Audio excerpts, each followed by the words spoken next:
Hey, and welcome back. Now, we have a new guest with us. It's Ginger Sanders, and she wrote a book called Round Eyes, An Adopted Child's View of Love. And I love that. And I'm going to talk to Ginger now. I want to know, I know that's a child's book, yes, and I looked through it, and it is written for a child for sure, but I got a little bit out of the book myself. It's a very touching story, and I want to ask you where you got the story.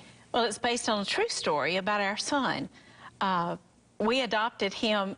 We had not planned that. God has a sense of humor sometimes. Our perfect marriage would be to fall in love and get married, and we even talked about adopting after we had a little boy and girl of our own.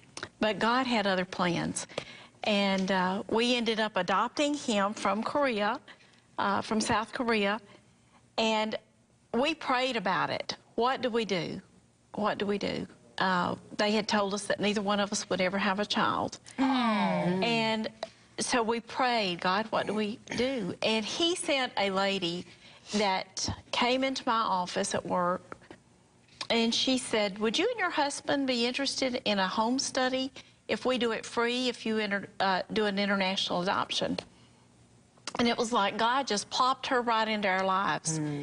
And the more we found out about it, we applied for adoption, and they sent us a picture of this little baby that was in South Korea that just was abandoned and was at an international adoption agency. Actually, we adopted through Holt International, which is a Christian organization. Sure is. I know that. It's the same organization that Dale Evans and Roy Rogers adopted from. Absolutely. Girl, I'm so glad you knew that. This is a Southern woman right here. Are you from Alabama? But, you know, there's a lot of wonderful adoption agencies out there. But as time went by, we brought the little boy home, and he became an American citizen. And one day in Sunday school, he was sitting in class, and it was near Christmas. And the Sunday school teacher told him the story of Mary and Joseph and how Joseph had received this child sent by God through Mary, and that Joseph adopted baby Jesus. Right. Well, something clicked with this little boy. Even though we had told him the story, his favorite bedtime story was how Mommy and Daddy didn't have any children, and they had prayed. So you told him immediately as a young child? Yes, that was his bedtime story. That's very cool, Ginger. Because we would tell him that, and then God put this baby on an airplane, and he came all the way, and guess what that baby's name was? And he would get all excited, and he would go, you know, telling us his name, and he would just be so excited. And then after the Sunday school teacher told him the story of Mary and Joseph, she passed out construction paper, and she said, would everybody just draw a picture of your family? And the picture that's on the front of the book is the one that he drew. Are you going to make me cry? No, this is a neat. It's Mommy and Daddy with big round eyes, and the little boy with little straight eyes. Look at his little eyes. And that was the first time we realized he had noticed a difference. And she came out after church, and she handed me this paper, and she said, Ginger, you've got to keep this. And I kept that story stored in my heart for years. And then one night I thought, I've just got to share this. And all through the book, a dear friend of mine illustrated the book, Tracy Applewhite Broom. And it reflects my life. If you knew me, we lived in a big old house with a red metal roof. My husband's tractor's there. But it also tells of how the mommy of this little boy prayed, God, send a family to take care of my son for whatever reason. And so it is a story for not only adoptive children, but children that look different, that it's okay, because you may look different on the outside, but it's what's on the inside that counts. So how old is Jamie now? You really want me to tell you? I want you to tell me. He is 40 years old now. And what's he doing? He lives in Indiana. He is married, and I have 2 precious grandchildren from him. Awesome. We adopted a little girl 4 years later, and she is married, and I have 3 granddaughters from her. And then here's God's sense of humor. 10 years from almost to the day that we adopted Jamie, I delivered a baby boy. You did? I did. And And then we have another, we have two sons of our own. But they all, After you adopted. after we adopted, And almost they 10 told years. you both couldn't have Yes, a child? yes. What are the... God! God! That's so God! You know, that is just so God, because he says, I have a plan for these children. And for whatever reason, he brought them halfway around the world. Yes. Now, I have to tell you, when Jamie was about 10 or 11 years old, our church was taking up an offering for international adoptions, or international missionaries. And unbeknownst to Mommy and Daddy sitting in church, they said, well, we have a special guest here today, and we want him to come up right now. This little fella gets up out of his pew and goes down to the front of the church, and I'm going, oh my goodness, what is he doing? Oh, my. And he gets up there and he says, now, all of you know my mom and daddy here in Alabama. But he said, I also have a mom and daddy somewhere else in the world. And if you don't give to this offering for international missions, I may never get to meet them. But there could be a missionary that tells my mom and daddy about Jesus. And when I get to heaven, I don't know who they were. Hand me a Kleenex. Well, Hand me a Kleenex. How many broke people with not a cent to their name walk out of that well, church today? needless to say, we topped our goal. I'm sure. My God. But he works in church with his youth department, and he and his wife are very, as a matter of fact, his wife works at the church that they're involved in. She's one of the secretaries. But God just has a way of orchestrating our lives. Yes, he And does. all of our children just get along. We actually forget that they're adopted, even though they both are totally Asian. Children.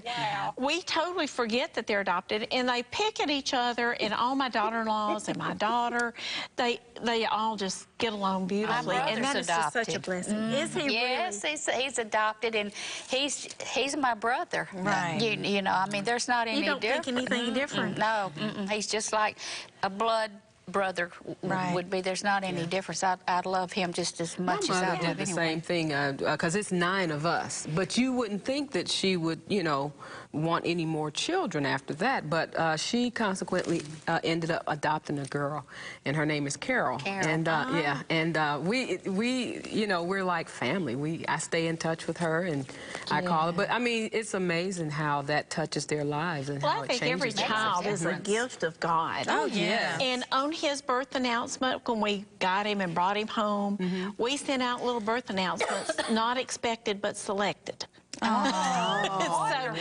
So because he was selected by God. Yes. And Oh, girl, I'm sitting here thinking, I wished I was adopted, but I'm JD and Sarah's young and all over. Chewed up and spit out. Nope. My real mama's an opera singer. Somewhere in the world. I want to know, what did the doctor say when you had a baby? Did you go back to that doctor? Well, excuse me. Yes. Do you want me to tell you the story about that? Well, we had actually just moved. My husband been in law enforcement. We had been transferred to the Cincinnati area, and I had lifted a box and sort of dislocated my disc. Oh. And so I called a lady that we had been visiting the church with, and I said, do you have a good Christian doctor? And she said, oh, yes, and she gave me his name. So I go to the doctor, and he said, well, I think you've dislocated the disc, but before we can do any x-rays, he said, we have to run a pregnancy test. And I said, I am not pregnant. I have 2 adopted children out in your lobby, and one of them's 8 and one of them's 10.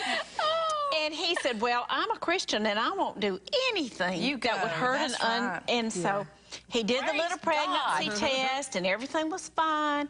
So he and I are sitting in his office talking about when I'm going to go get these x-rays and what's going to be done. And there was a knock on the door. And the nurse opened the door, and she said, oh, good, I'm glad Miss Sanders is still here. And he said, did you run her test? And she said, well, we got it mixed up down the hall. She said, 75-year-old Miss Day is not pregnant. Oh, that's good. And you know that doctor, he just sort of pushed his chair back, and it was as if it was yesterday. He said, I'm going to run her test myself. And I thought, well, he is really, you know. Selfish rocker. That's exactly what I thought. And so he gets up and he turns at the door, and I never will forget. He looked at me, and with his finger, he said, God still performs miracles. Oh, my goodness. Oh, my God. And he walked away. That's awesome. And all of a sudden, my hands started getting sweaty. And he comes back to the door, and he leans up against the door, and he said, as all tests go, it could have shown negative. But he said, I had something telling me you're pregnant. Oh, my goodness. And I go, I'm pregnant? And he said, yes, ma'am. What'd you do? Did you do a jig? Did you start praising God? I said, wait a minute. What about my back? And he said, there is nothing we're going to do for your back. Oh, my and goodness. he said, until this baby's born. So I go home, and I'm sort of in a daze. What did your husband do? I told him, and he said, we've got to call everybody we know. He said, when are you going to the hospital? And I said, in about 8.5 months. Oh, my goodness. That's, oh, my word. So as time would tell, and as God does his perfect little miracle, my baby was born 3.5 weeks early. He was not breech, but he was turned wrong. And when that baby was delivered, the back of his head pushed my disc into place. Come on now. I got to leave. I got to leave. I got to get up and do something. I got to go do something. Praise God. Take a break. He did. I need to fan myself. I'm feeling the They call him the miracle baby. Okay, we're going to take a break. We got more with Ginger. You're going to want to hear the rest of the story. There's some estrogen in this room. You know what? I love the fact that...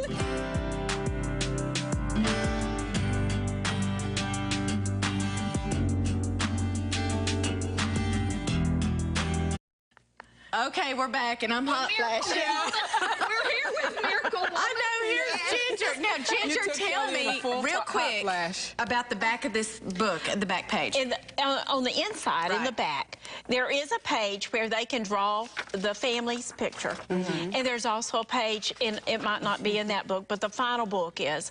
And it has a page where the parents can write their story. Okay. Whether the child is handicapped or adopted or just a special needs child, they can let them know that they are loved. And it's something that child can cherish throughout their life. You're blessed and What's your highly website, real favored. quick? What's your Blessed and website? highly favored. Website, gingersanders.com. You are one incredible lady. Awesome.